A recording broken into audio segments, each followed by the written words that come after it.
to the roof to know what kind of day it was. You wouldn't know otherwise. Yeah. Yeah, but it's fine. But maybe that's what gave me this dark feeling of the paintings, working with a lot of dark black colours. Fields of death. They were like fields of death, that's right. I even had these like beggars in the streets with their hands outstretched. Yeah. Remember those? They're so good, very dark. I always loved Paul's ink drawings and pen and inks. They're just amazing. And he was... Often it was just through doodling, and that's where I think the subconscious works for him, because he doodles, he doesn't know it. All of a sudden, all these different things. I mean, obviously, usually I'm painting things to sell, but because I wasn't selling in Canary Islands on the street, and those sold, I didn't need to. Yeah. I just need. Yeah, I know where they sold. A couple of them sold in the base later. Yeah. And so because I had the freedom to just experiment. Because I knew I was making a living with Miami and the other things I had going. I didn't need to go on the street. So I stayed at home and painted at home all the time. And in this dark apartment. But you used to also use like heavy washes, black, right? Black. In fact, around a few years later, I always remember we had friends in Welshpool, and this was they did call it like a haunted house, and it had been hit 3 times by lightning. And Paul pulls out. They're always interested in seeing Paul's work and buying something. But you brought out, I did keep that one, especially because I love that fact. And you had that woman that sort of looked like a cave woman, very, very dark. That's right. And this dog went absolutely crazy. The dog attacked it. Yeah, it went mad. It's like a spirit. Immediately, Joanne wants to keep the painting. Then. Yeah, I did keep that one. We got a reaction out of a dog. And that's with the ink. It looked quite scary, I think that's what it was. Well, he was frightened. He was frightened, he was frightened of the painting. Frightened. We had to move the painting. He was growling and...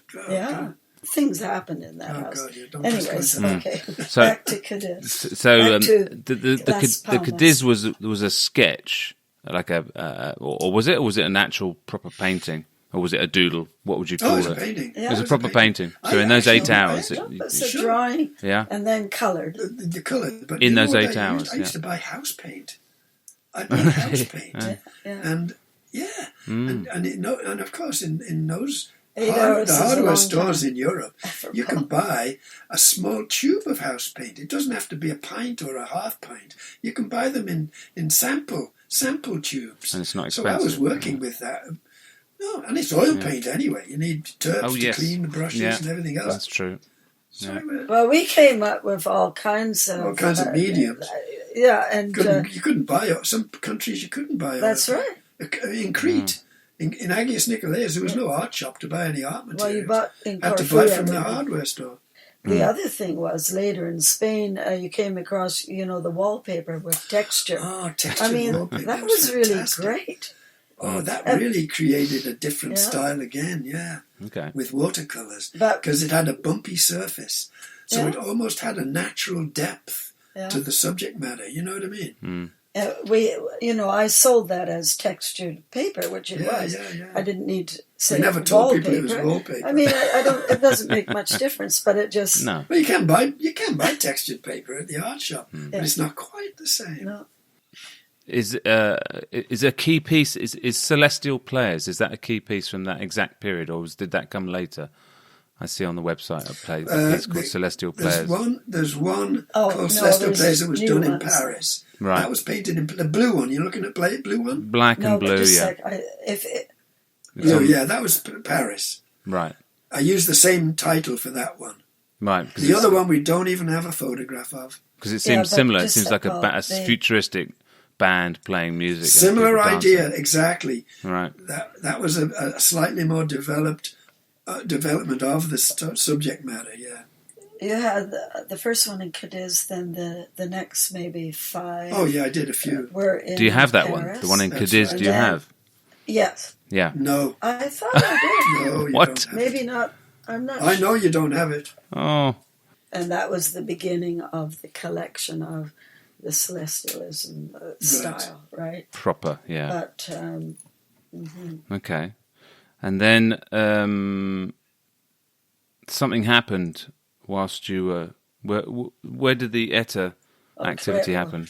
Carrero Blanco. Oh, Carrero Blanco got I blown think up. December 70. He got blown up in the street 73. in Madrid, and he landed in the church, in the tower of the church. They made songs about him. Carrero, Carrero, ¿qué haces en el alero? Oh, dear. That's like, Carrero, Carrero, what are you doing in the church belfry? God. And that's how much they blew up. It had taken They them tunneled under the road. a year. The wasn't Basque separatists. They tunneled under the road and put this bomb right underneath where his car was going to pass. it? Every day he went to church. Every day he went to morning church pray. that way, and they blew the thing up, and his car went right. Well, he must have gone 30 feet and 40 feet in the air. And I think other politicians that are worried about their life thereafter make sure they don't do anything every day. Yeah. You know what I mean? Daily. Because, I mean, sure, that was crazy. And then wasn't they it? showed the photographs of the suspects on the television, Yeah, you knew. and I knew one of them. Really? They're all from... They were all from the area Yeah, where my family sure. lived. So, Ah, None of our family members, but... no. gosh. There's So that. Then we head back to Saragossa. we head to Morocco. First we go to Morocco for a couple of Oh, weeks. Morocco! Forgot Morocco. As we were right there, Tangier, Yeah. you know, it's so close. Fez.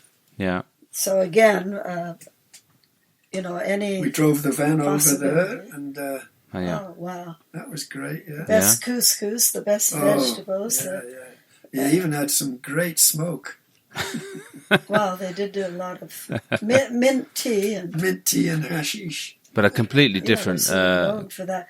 a very different cultural environment there. I mean, probably neither of you had seen anything like Yeah. that before, had you? Because it's No. intense as well. No alcohol.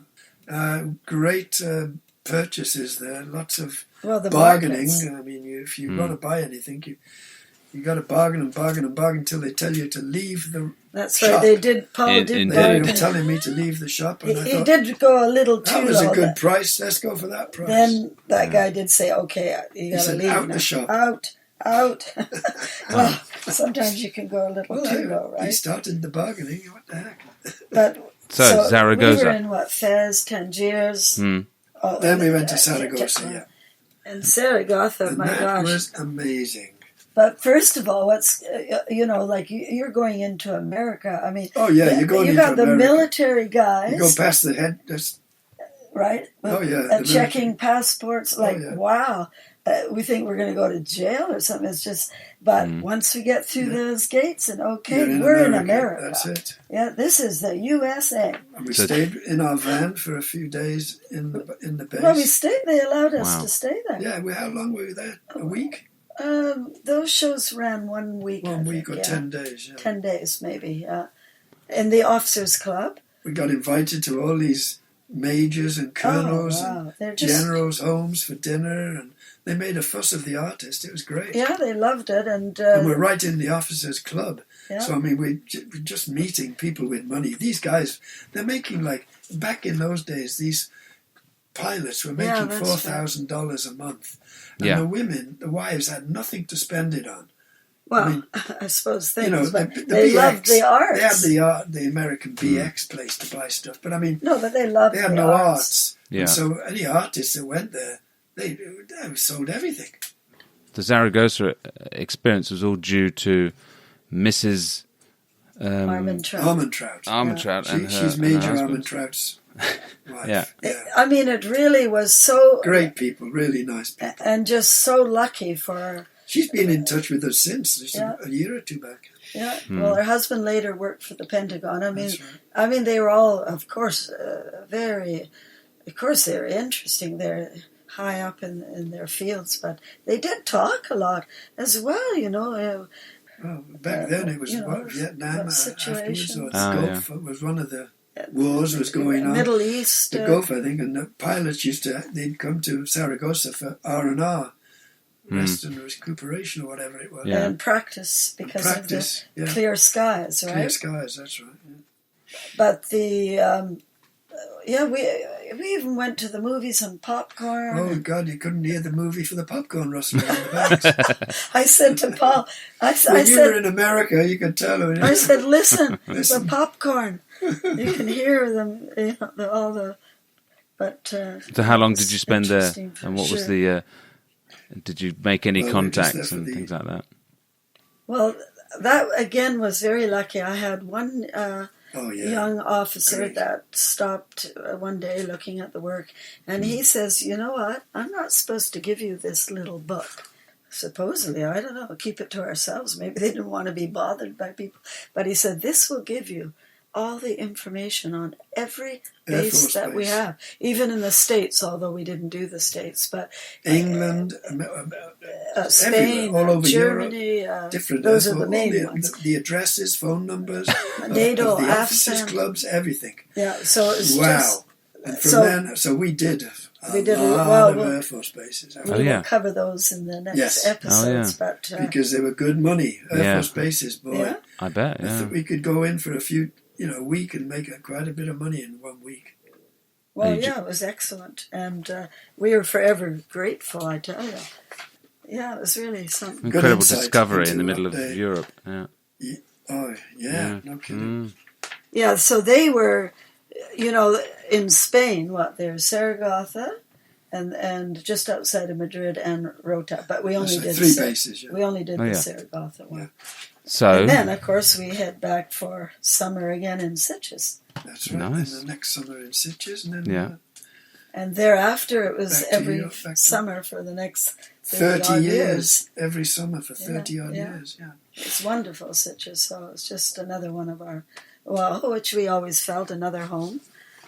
Barcelona and Sitges were like homes for us. Yeah. Just. Why do you think that is? Because you're sort of. You're always moving on to different places, but at some point there are places that you feel more attached to.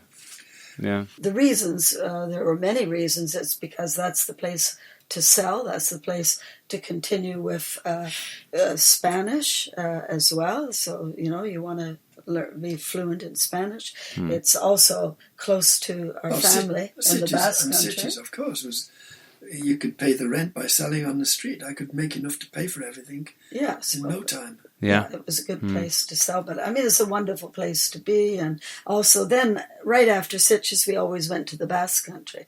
So we did the two things, right? Paul always wants to be in the Basque Country every year. So we actually have not traveled all that much. I love to do that as well. And it's very important, for the Ygartuas, for us being Ygartuas. Indeed. But, like I always thought, I'd love to go to India. I'd love to go to Moscow. I'd love to go to Buenos Aires. There's many we are more city people. It's true. I am a little frightened of just forests. And I never really wanted to go to India. No, you didn't, because your father worked there. My father worked there and told me some bad things about it. So You're crazy. I'm sure it would be great, but I just... Of course it'd be great. You've still never been to India? Nope. It missed out on a lot of but you know what? travel, because we only go from A to B. We go for 6 months always to a place. Yeah. And I just never fancied spending 6 months in You'd India. have to go for just a couple of weeks. Yeah, like but it's not the same. Tourist. It's a holiday. I'm not really into holidays. No, we don't usually do that, but if I went to India, it would be to get a place and paint. You should have been in Goa in the 70s or something, shouldn't you? With when the Beatles were there or something. That's when you probably should have been there. Yeah, but maybe. Never mind. No, we have friends that went recently, and of course I'd love to go at any time. And again, because I'm always thinking of subject matter. And Paul, first of all, actually, the New York Art Expo, one at a later date. We were right across from the East Indians, and they have many shows in their country. This is what's so much fun being in the arts, is that, you get invited, a show in Japan and Tokyo. Sure, you can easily get those. And he said, hey, you should come to our shows.